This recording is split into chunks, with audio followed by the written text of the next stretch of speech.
Good morning, everyone. The topic of our presentation is 2008 financial crisis, the collapse. The group members are Anand, Shivam, Siddhi, and Sudhanshu.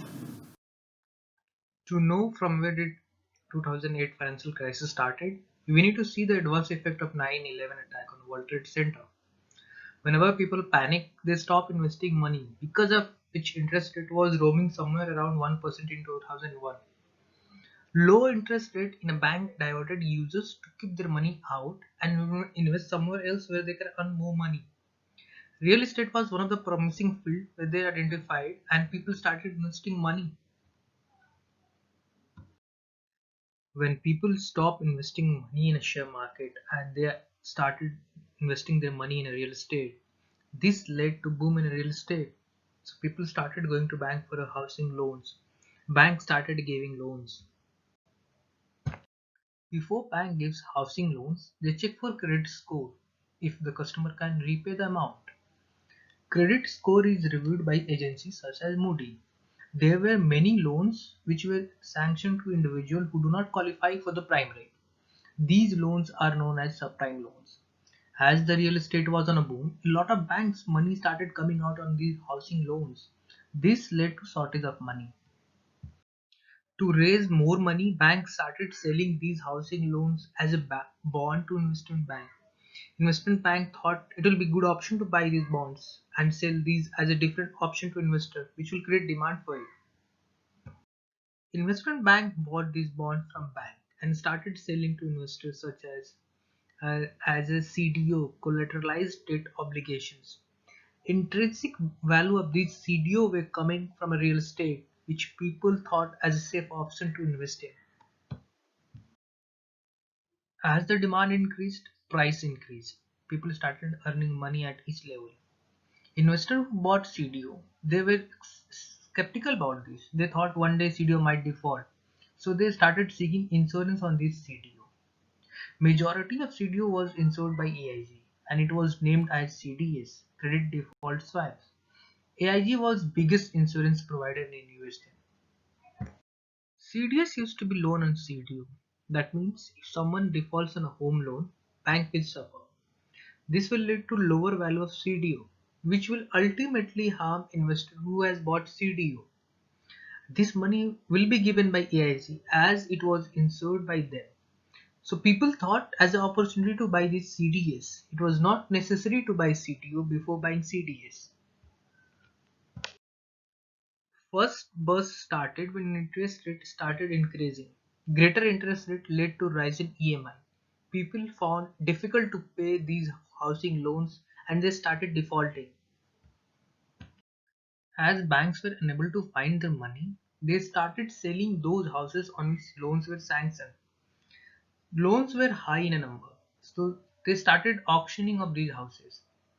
So as the demand was less and supply of houses were high, price decreased. Once rated at a high price, these houses started getting sold at a very low price, which created huge money loss for bank. Once housing default started rising, value of CDO, which investment bank has created as an option to invest in, started decreasing.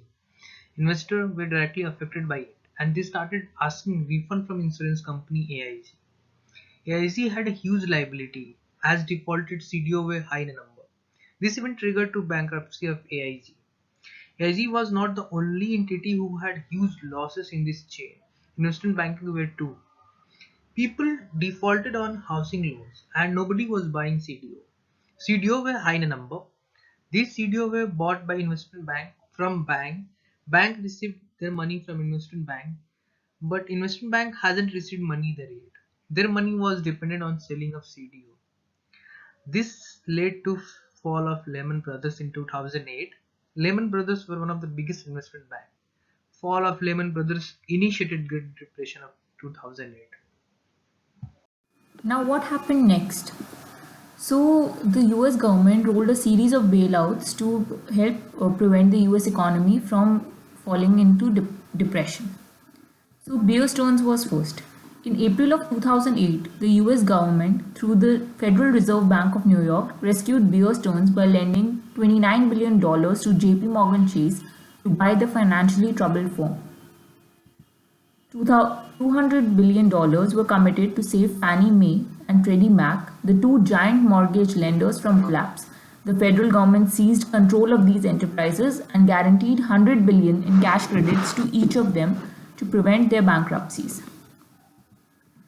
On September 16, the Federal Reserve provided an $85 billion two-year loan to AIG to prevent its bankruptcy and further stress on the global economy. AIG was so large that its demise would have impacted the entire global economy. As stockholders got wind of the situations, they sold their shares, making it more difficult for AIG to cover the defaulted swaps. This bailout occurred exactly one day after the US Treasury Secretary Henry Paulson said that there would be no further Wall Street bailouts. That move had forced Lehman Brothers into bankruptcy. Although saving Lehman would have cost the government much less than the amount it had to pay to rescue all the banks. After that, the government declared a $700 billion bailout to rescue all the small banks that were affected by the crisis. The 2007-2009 financial crisis witnessed an erosion of standards of responsibility and ethics that stretched from the ground level to the corporate suits. Focusing on first, mortgage brokers. So, mortgage brokers' compensation were higher for originating subprime loans than conventional loans. So, naturally, they frequently pushed borrowers into more costly and risky mortgages such as interest-only, balloon and adjustable rate loans, and failed to disclose vital information to the loan takers. Susceptible consumers lacked financial sophistication and they were led to believe that rising house prices would permit them to refinance their subprime mortgages into the ones they could afford. So, lenders who encouraged them to commit to subprime loans without fully disclosing the risks involved. Then mortgage lenders. So there's nothing morally wrong with assembling complicated investment securities to investors, provided the investors are given sufficient and accurate information to make an informed decision. Such information was not provided by Freddie Mac or Fannie Mae to the investors. Then the role of credit rating agencies come into play. The rating firm's assignment of investment ratings to the mortgage-backed and collateralized debt obligations was incompetent. The rating firms employed deeply flawed models in assessing the safety of the bonds and overlooked the risk associated with the securities.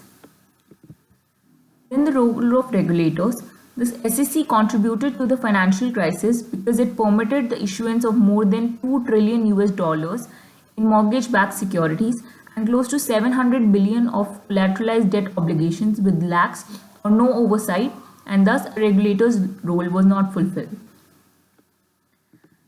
Then the rescue of Lehman Brothers is debated still. Lehman Brothers was allowed to die, and it goes beyond apportioning responsibility for the financial crisis and the recession that cost millions of ordinary Americans jobs and savings. After the Lehman debacle, Congress curbed the Fed's ability to rescue a bank in trouble. The financial crisis of 2008 was in part due to unrealistic expectations of financial institutions. The events of the fall of 2008 are a lesson in what eventually happens when rational thinking gives way to irrationality. Thank you.